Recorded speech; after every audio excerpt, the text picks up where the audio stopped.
Hello दोस्तों, जैसे आपको पता है हमूराबी टैबलेट एक इवेंट चला रही है unsung heroes of legal profession, और इसी सिलसिले में मैं धुले डिस्ट्रिक्ट कोर्ट में आया हूं और मेरे साथ अभी ललित गुरव सर हैं, जिन्होंने एज ए टाइपिस्ट करके ज्वाइन किया, लेकिन as the technology came into picture उन्होंने अपने आप को अपग्रेड करके ई फाइलिंग और ई लाइब्रेरी में अपने आप को अपग्रेड किया। तो सर से बात करेंगे और उनसे जानकारी लेंगे इसके बारे में। ललित सर, खूप खूप धन्यवाद की तुम्ही आलात। थोडीशी आम्हाला ही पहिली माहिती द्या की तुमचा जन्म, फॅमिली आणि टायपिस्टला जॉईनपर्यंत जे तुमची सगळा प्रवास म्हणजे स्कूलिंग म्हणा जे काय त्याच्यावरून थोडी माहिती द्या आम्हाला पहिली। माझा जन्म धुळ्यातच झाला 30/6/1978 साली। त्याच्यानंतर महाजन हायस्कूलमध्ये पहिलीपासून तर 12वी पर्यंतचं पूर्ण शिक्षण तिथेच झालं, एकाच स्कूलमध्ये। त्याच्यानंतर मध्यंतरी जॉबला सुरुवात केल्यानंतर पहिले किरकोळ कामं वगैरे, कापड दुकानावर काम करणे, नंतर इलेक्ट्रिकचे बोर्ड बनवणे, असे 2.5 रुपये तासाने कामाला जायचो त्यावेळेला। अच्छा। मग त्याच्यानंतर मग कापड दुकानावर 450 रुपये महिन्याने कामाला लागलो। ओके। मग असं करत करत आमचे एक ओळखीचे काकांचे मित्र भेटले की ते समर्थ पतपीडित होते, ते डायरेक्टर होते। मग ते म्हटले की तू आता सध्या काय करतो? म्हटलं मी असं बोर्ड बनवायचे काम करतो। मग ते म्हणे उद्यापासून पतपीडित येत जा। मग त्यांनी मला 500 रुपये पगारावर पतपीडित बोलवलं। मग मी 1997 साली पतपीडित जॉईन झालो। अच्छा। कॅशियर म्हणून। मग तिथं आमच्या इथं MSCBचं लाईट बिल भरलं वगैरे चालायचं, मग तिथं कॅशियर म्हणून ते कामचं सुरुवात झाली। मग तसं पतपीडितचा कॅशियर बनवलं, मग शाखाधिकारी बनवलं। असं करत करत मग मी 2003 साली वसुलीचं काम करायला लागलो। अच्छा, रिकव्हरी।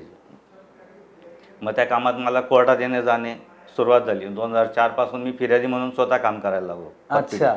कोर्टात पतपीडितचे सर्व 138चे मॅटर। हो। अच्छा।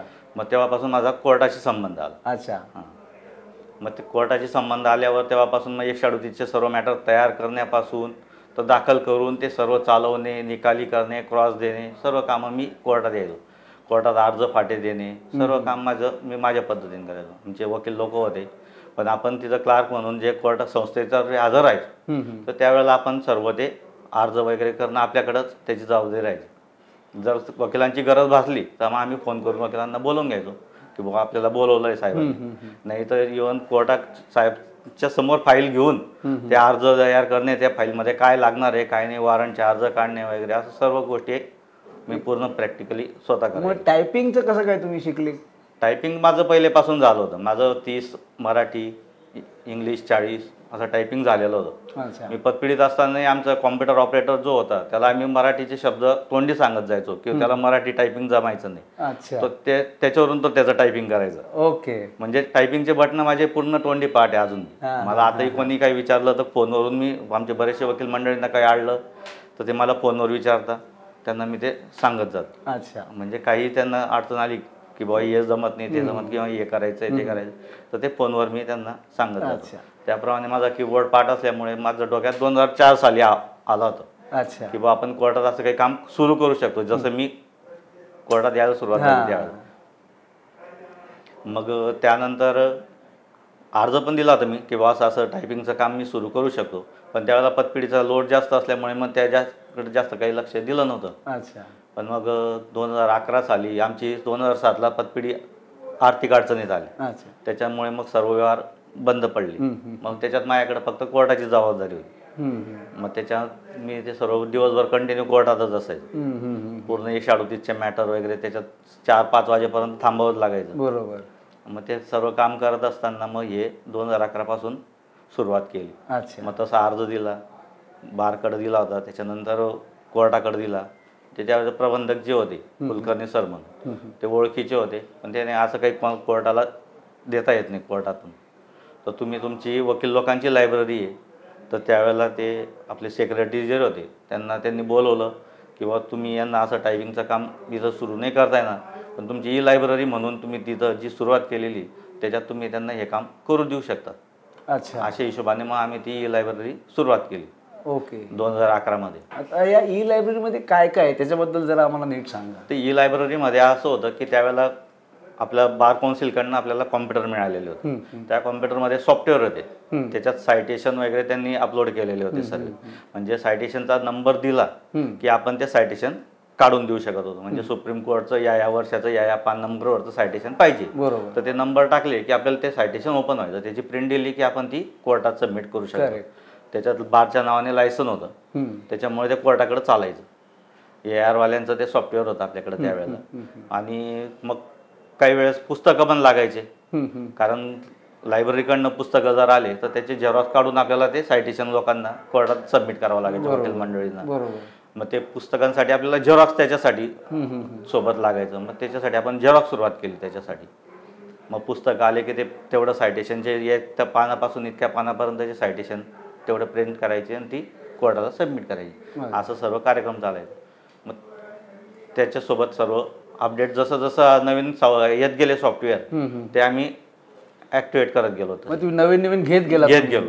अच्छा. त्याप्रमाणे मग आता याची ई लायब्ररी आमची कंटिन्यू इतक्या वर्ष 2012 पासून रेग्युलर सुरू झाली. आता 2012 पासून ई लायब्ररीचं तुम्ही व्यवस्थित सगळं काम बघताय. हो.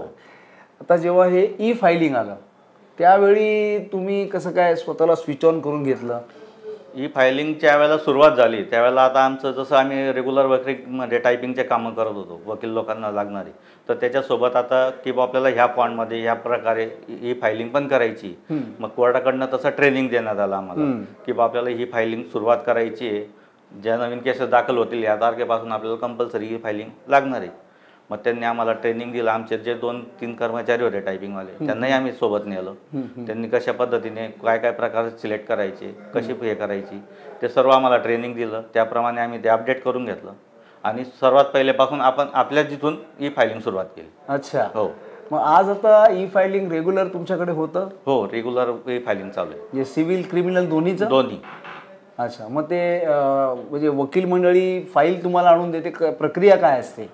आता वकील मंडळी आपण जशी मॅन्युअल फाईल जमा करायचो कोर्टाकडून ती रेडी करायचे. CIS फॉर्म भरल्यापासून तर शेवटच्या डॉक्युमेंटपर्यंत पूर्ण त्यांचा सेट रेडी झाला, तिकीट वगैरे लावून सह्या वगैरे करून ॲफिडेविट वगैरे करून असं कंप्लीट बंच रेडी झालं की जी कोर्टात सबमिट करायच्या पहिले ती ई फायलिंगला द्यायची. ई फायलिंगला आम्ही त्याची PDF तयार करतो, PDFची OCR करतो, म्हणजे ती रिडेबल व्हायला पाहिजे त्या हिशोबाने. करेक्ट. मग ती OCR झाल्यानंतर ती आम्ही पहिले पूर्ण माहिती भरतो, आपल्या केसची डिटेल्स, पहिल्या नावापासून तर शेवटच्या नावापर्यंतची पूर्ण माहिती, केसचे डिटेल्स, कुठल्या कारणासाठी आहे, काय काय नाही, असे पूर्ण सर्व माहिती भरल्यानंतर ते सर्व डॉक्युमेंट जे आपण OCR केलेले ते अपलोडिंग करतो. अच्छा. अपलोडिंग केल्यानंतर ती फाईल सबमिट झाल्यावर त्याची पूर्ण कंप्लीट झाल्यानंतर OTP देऊन ते आपण सबमिट करू. अच्छा. एकदा सबमिट झाली की ती फाईल कोर्टाच्या रेकॉर्डला दिसते आणि आपल्या रेकॉर्डमधनं ती कट होते. म्हणजे आपल्याला त्याच्यात दुसरा काही चेंज करता येत नाही. करेक्ट. मग ज्या वेळेला त्याच्यात काही कमतरता असेल, समजा काही डॉक्युमेंट राहून गेलंय, तर ती कोर्टाकडनं आपल्याला रिजेक्ट करून परत घ्यावी लागते. अच्छा. अख्खी फाईल रिजेक्ट करून परत रिजेक्ट करून ती आपल्याकडे परत येते ती. मग ते वकिलांच्या लॉग इनला दिसते. मग ती लॉग इनला दिसल्यानंतर ती परत ओपन करून जी दुरुस्ती करायची ती चेंज करून ती आपण परत अपलोडिंग करतो. अच्छा. आणि मग तिला कंटिन्यू करते. ह्याच्यामध्ये आता दावा दाखल केला आपण, त्याच्यामध्ये वादी प्रतिवादी आले, तर जेव्हा फॉर एक्झाम्पल समजा मी डिफेंडंट करताय आणि WS दाखल करायचं, मग ते तुम्ही त्या पर्टिक्युलर फाईलमध्ये कसं अपलोड करता? ते अजून प्रोसेस तशी पूर्ण अजून सुरुवात नाही झालेली. पण ज्या वकिलांनी त्याच्यात हजर झाले त्यांचं वकीलपत्र जर त्यांनी तिथं हजर केलं तर त्यांना ती फाईल कनेक्ट होते, ऍक्सेस होते. हो. अच्छा. आणि ऍक्सेस मिळाल्यानंतर आपण ती त्याच्यात ते फायलिंग करू शकतो आपण त्याच्यात. अच्छा. आता मला एक सांगा साहेब की ई फायलिंग तुम्ही आता रेग्युलर करताय, ह्याच्यामध्ये बऱ्याच ठिकाणी, आता मी बराच फिरलो महाराष्ट्रामध्ये, तर बऱ्याच ठिकाणी असं झालं की आमच्याकडे इंटरनेटचा स्पीड चांगला नाही आहे किंवा कनेक्टिव्हिटी चांगली नाही आहे. ह्या संबंधाने आपण काय सांगू इच्छिता? आता त्या कामासाठी आपण जिओ फायबरचं कनेक्शन घेतलं होतं, त्यामुळे आपलं स्पीड चांगलं होतं. 30 MBPSचं मी स्पीडने वापरून ते काम करतोय. पण काही वेळेस नेटवर्कचा प्रॉब्लेम आला किंवा साईटचा प्रॉब्लेम आला तर तिथं ती एरर दाखवतो किंवा थांबून जाते सिस्टीम. मग ती तेवढा वेळ थांबल्यानंतर ती कंटिन्यू होते. अच्छा. हो. काय तसं काही मला म्हणजे जास्त एवढा प्रॉब्लेम नाही आला. फक्त नेटचा काही प्रॉब्लेम झाला तर त्यावेळेला तो येतो. अच्छा. असं काही बाकी काही असं कधी, जस्ट एक मी क्युरिओसिटी म्हणून विचारतोय, असं कधी झालंय की आज लिमिटेशनचा लास्ट तारीख आहे, आज फाईल व्हायलाच पाहिजे, आणि there was a problem in internet, आणि तो सपोज आपण की इतका चालला की तो संध्याकाळपर्यंत तुम्ही करू नाही शकले, असं कधी घडलंय का काही? हो, असं जेव्हा वेळेला घडलंय ना त्यावेळेला आपले प्रबंधक साहेब जे आहेत ना की त्यांना सांगितलं की बुवा असा प्रॉब्लेम आहे, नेट चालत नाही आहे किंवा साईट चालत नाही आहे, साईटचा प्रॉब्लेम आहे, तर जी फाईल आज अर्जंट आहे तर ती एक वेळ ते कोर्टाच्या क्लार्क लोकांना सांगायचे, कारण त्यांची सिस्टीम वेगळी आहे की ते त्यांच्या याच्यात नाव ही फायलिंग करून घ्यायचे किंवा ती फाईल दाखल करून घ्यायचे आणि मग ती बाकीची राहिलेली प्रोसेस ऑनलाईन चालू झालं की करून घ्यायचं. अच्छा, आता म्हणजे तेवढं सहकार्य कोर्ट पण करून देतं. अच्छा, आता तुम्ही बोलताना असं जस्ट बोललात की त्यांची सिस्टीम वेगळी आहे, म्हणजे कोर्ट स्टाफची ई फायलिंगची सिस्टीम आणि आपली वकिलांची काही तफावत वेगळी आहे का? नाही, ई फायलिंग सिस्टीम एकच आहे, पण त्यांचं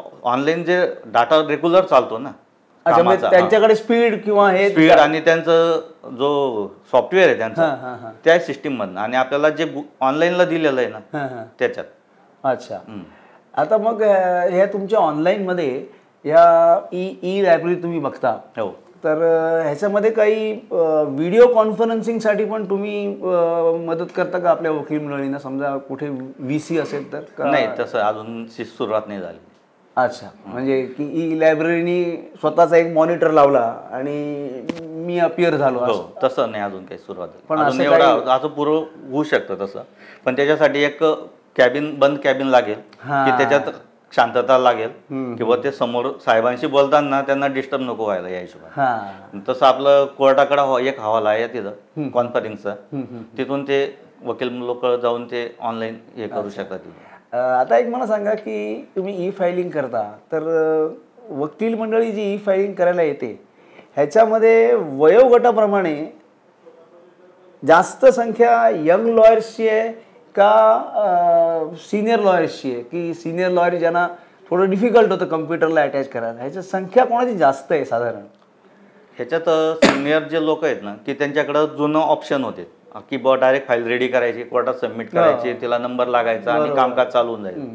पण त्याच्यात बदल होऊन आता ई फायलिंग कंपल्सरी असल्यामुळे काय झालं की आता त्यांच्याकडे ज्युनियर लोक आहेत, ते अपडेट आहेत, त्यामुळे ते आता सिनियर जरी असले तरी त्यांची फाईल ते ज्युनियर लोक ते कंटिन्यू करून घेतात आणि ई फायलिंग मार्फत सबमिट करून ती दाखल करून कोर्ट का चालू होऊन जातं. ओके, आता एक आपण येऊ की आता तुम्ही इतके वर्ष ई फायलिंग करताय, असा एखादा कुठला इन्सिडन्स, असा एखादा काही घडलं की जे तुम्हाला लक्षात राहिले आहे, असा काही इन्सिडन्स आहे का कुठला?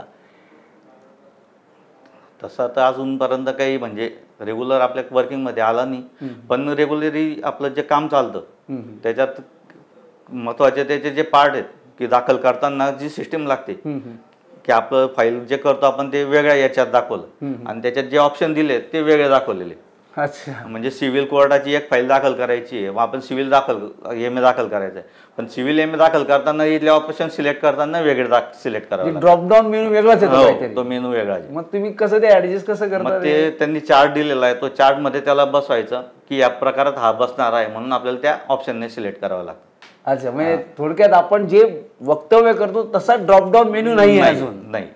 ओके, म्हणजे ह्या काही प्रॉब्लेम्स ओव्हरकम करायला पाहिजे, त्याच्यात ते चेंज व्हायला पाहिजे की आपण ही सिव्हिल MA दाखल करतोय किंवा एखादा अपील दाखल करतोय, मग त्या अपील मध्येच ते सर्व एकत्र टाकून दिले की त्या प्रोसेसमध्ये ते लागून जातं. अच्छा, आता जस्ट कन्क्लूड करते वेळी मला असं विचारायचं आहे की इतके तुम्ही ई फायलिंग रेग्युलर करताय, तुमचे काय सजेशन्स आहेत की ही ई फायलिंग अजून चांगलं व्हावं, नीट व्हावं, याच्यासाठी तुम्हाला काय वाटतं, काय अजून झालं पाहिजे? इंटरनेट पॉवर हे तर सगळी जगदुनिया बोलते आहे, तो खूप कॉमन इश्यू झालेला आहे सगळीकडे, पण त्याच्या व्यतिरिक्त तुम्ही ॲक्च्युअल हार्डकोर काम करता त्याच्यात, तर अजून काय असावं त्याच्यात चांगलं करायला झालं पाहिजे असं वाटतं आपल्याला?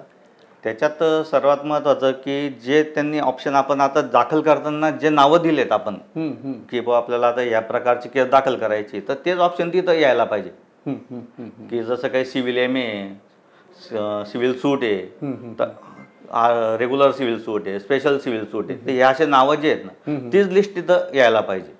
अच्छा, की आपल्याला ह्या प्रकारातच स्पेसिफिक दाखल करायची. आता क्रिमिनल कंप्लेंट म्हटली तर त्या क्रिमिनल कंप्लेंटमध्ये सर्व प्रकारचे एकाच याच्यात टाकावे लागतात. आता क्रिमिनल कंप्लेंटचे प्रकार वेगवेगळे आहेत, तर मग असं वेगवेगळ्या त्या गोष्टी त्या स्पेसिफिक द्यायला पाहिजे. कारण कोर्टाची लिस्ट आपण जेव्हा ओपन करतो त्यावेळेला आपल्याला असं लिस्टमध्ये दिसतं की आपण या प्रकारच्या केसेस म्हणजे MACT आहे, नंतर सिव्हिल MA, मॅरेज पिटिशन आहे, तर असं मॅरेज पिटिशनचं सेपरेट तिथं ऑप्शन नाही सापडत. अच्छा. हां, मग तो त्याला कॅटेगरी हा लावलाय की ह्या प्रकारच्या केसेस हा आणि ह्या प्रकारच्या केसेस ह्या, असे 2 ते वेगवेगळे प्रकार सिलेक्ट करावे लागतात. मग त्याच्या अंडरमध्ये ती केस तशी दाखल होते. पण आपण तुम्ही जर म्हणणार की मॅरेज पिटिशन तिथं सिलेक्ट करून दाखल करा, तर तसं नाही होत. तर ते हे नावं तिथं ऑलरेडी यायला पाहिजे. म्हणजे एकंदरीत मला तुमच्या बोलण्यावरून असं वाटतंय की आपल्या जे आपण काम करतो हो त्याची जी नावं आहेत, फॉर एक्झाम्पल डिवोर्स पिटिशनचं काय ABC असतं, तर तो ड्रॉपडाऊन मेनू आला पाहिजे. तो आता येत नाही, म्हणून मग तुम्हाला ते कंपॅरिझन करावं लागतं. कंपॅरिझन म्हणजे आपण वकील मंडळींना सुद्धा विचारलं की आपल्याला कुठल्या कॅटेगरीत टाकायची केस, तर ते लक्षात येत नाही किंवा त्या प्रकारात आपल्याला समजत नाही की आपल्याला इथं टाकायची का इकडे टाकायची. कन्फ्युजन होतं ते, म्हणजे प्रत्येकाचं होतं ते. अच्छा, ओके. म्हणजे त्याचं काही वेळेस आपल्याला कोर्टाकडे जाऊन विचारून घ्यावं लागतं की बाबा आता या प्रकारची फाईल आली, तर आम्ही कुठल्या प्रकारात टाकू. मग तेवढं आपण त्यांना विचारून आपण ती सबमिट करून हे करून देतो. काही वेळेस मग कोर्ट म्हणते की या प्रकारात टाकून देऊ, आम्ही त्या पुढच्या ह्याच्यात ऍडजस्ट करून घेऊ. असं काही वेळेस अडचण येते, त्यावेळेला तो आपल्याला एक नाही हे तुम्ही खूप इम्पॉर्टंट प्रॉब्लेम सांगितला होता. कारण मी बऱ्याच लोकांशी बोललो, पण हा टेक्निकल ज्या वेळेला आम्ही ही फायलिंग सुरुवात केली त्यावेळेला हायकोर्टाकडनं किंवा आमच्या कॉम्प्युटर सेक्शन रूमकडनं एक क्युरी आली होती.